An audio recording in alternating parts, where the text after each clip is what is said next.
The Honda Ridgeline has always been a unique player in the pickup market, offering SUV-like comfort with truck practicality. While never a bestseller, it maintained steady sales until recently. Demand has dropped and buyers are looking elsewhere. So, what went wrong? From an aging design and limited off-road capability to a steep price tag, we've identified 6 key reasons why the Ridgeline is struggling. Let's dive in. Number 6. Limited off-road capability. The unibody design of the Honda Ridgeline provides it a distinct advantage over body-on-frame trucks in terms of ride comfort, steering accuracy, and general on-road smoothness. Off-road performance is a significant trade-off for this comfortable ride, though. The Ridgeline isn't designed for severe off-roading, to put it simply. To begin with, it has a much lower ground clearance than conventional body-on-frame pickups at only 7.9 inches. It employs all-wheel drive rather than a true four-wheel drive system, and it is devoid of crucial off-road features like locking differentials and low-range gears that are common in many mid-size trucks. With the Trail Sport model, Honda made an effort to improve these issues by including all-terrain tires, improved suspension, and underbody protection. This makes it more capable of going on light off-road excursions,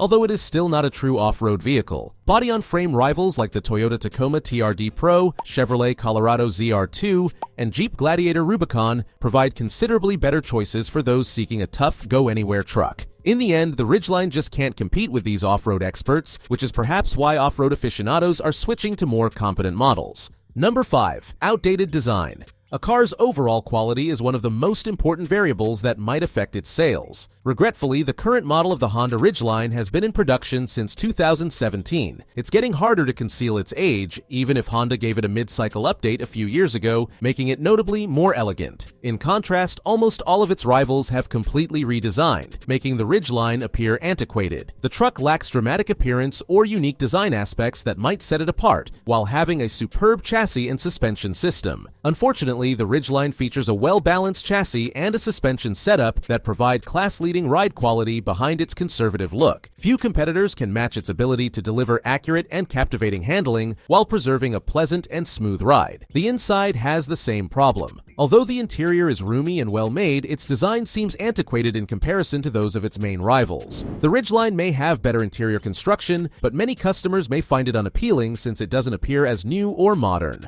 Number 4. Outdated tech features.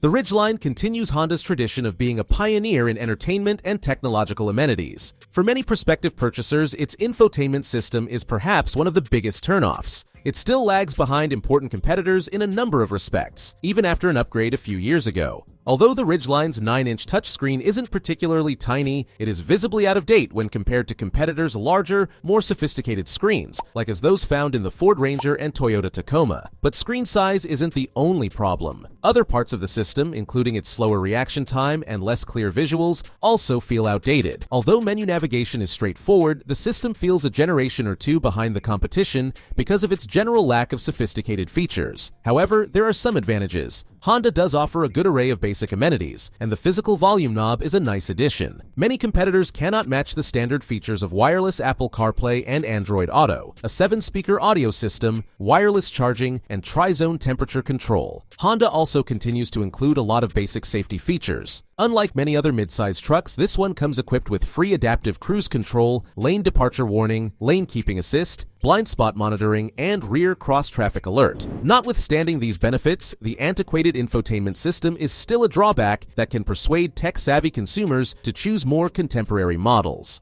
Number 3. Less expensive alternatives. The Honda Ridgeline's unibody design and crossover-like driving qualities made it stand out as a unique pickup for years. It was the most comfortable and handling pickup available, but in recent years, the market has evolved. Although body-on-frame trucks continue to dominate the mid-size market, the rise of compact pickups is changing the dynamics. Ford's Maverick and Hyundai's Santa Cruz, both of which feature unibody construction like the Ridgeline, have brought in new rivals. They might not be as refined as Honda's pickup, but they have one significant benefit: they are reasonably priced. The starting price for both models is considerably under $30,000, which is a lot less than what the Ridgeline costs. Naturally, the ride quality, interior room, and performance of these little trucks are not on par. They perform the job well, nevertheless, for the typical buyer. They continue to distinguish themselves from conventional body-on-frame trucks with their smooth ride, and it's difficult to overlook their best features, reasonable prices, and outstanding fuel economy. An even more alluring alternative is the Ford Maverick Hybrid, which in particular has exceptional gas mileage. Because of this, a lot of consumers are putting fuel economy and cost reduction ahead of the Ridgeline's further refinement. The Maverick is easily outselling the Ridgeline because to this change in consumer preferences, which also increases demand. Number 2. Limited towing capacity. The Honda Ridgeline is the most distinctive midsize truck available because to its unibody design. Compared to conventional body-on-frame trucks, it offers significant benefits, such as smooth ride, accurate steering, and sportier handling thanks to its crossover-based architecture. It seems less like a tough work truck and more like an SUV, much like its near sibling, the Honda Pilot. Every design decision, though, has trade-offs, and the Ridgeline's restricted work capability is by far its largest drawback. Its poor off-road ability has previously been discussed, but its towing capacity worries many customers even more. A 7,000-pound towing capability is typically regarded as the standard in the mid-size truck market, while several models go over this limit. For instance, the Chevrolet Colorado has a 7,700-pound towing capacity. On the other hand, the Ridgeline's maximum weight of 5,000 pounds places it more in line with compact unibody pickups like the Hyundai Santa Cruz and Ford Maverick than it does with actual mid-size workhorses. This restriction is a deal-breaker for those who want significant towing capacity. To be fair, 5,000 pounds is still enough to move small horse trailers, boats, travel trailers, ATVs, and UTVs. Since most truck owners don't really tow weights heavier than this, the Ridgeline's lower rating might not be as problematic as it first appears, especially when you take into account the advantages of its unibody architecture for handling and ride comfort.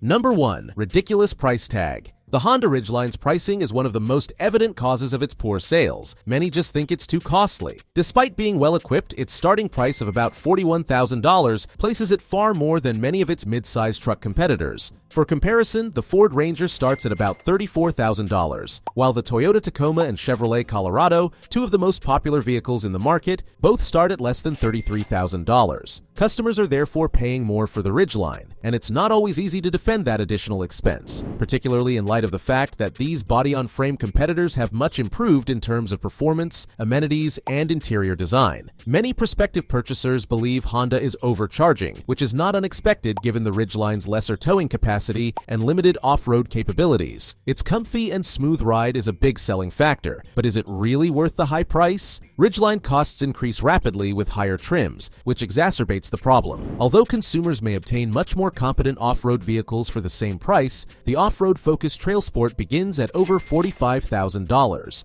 The top-tier Black Edition, which is just an aesthetic package, costs around $47,000 and offers no significant power or capabilities enhancements. Many consumers are merely choosing more capable and reasonably priced alternatives since it lacks any noteworthy performance attributes to support its high price. Thanks for watching. Please don't forget to like, comment, and subscribe for more.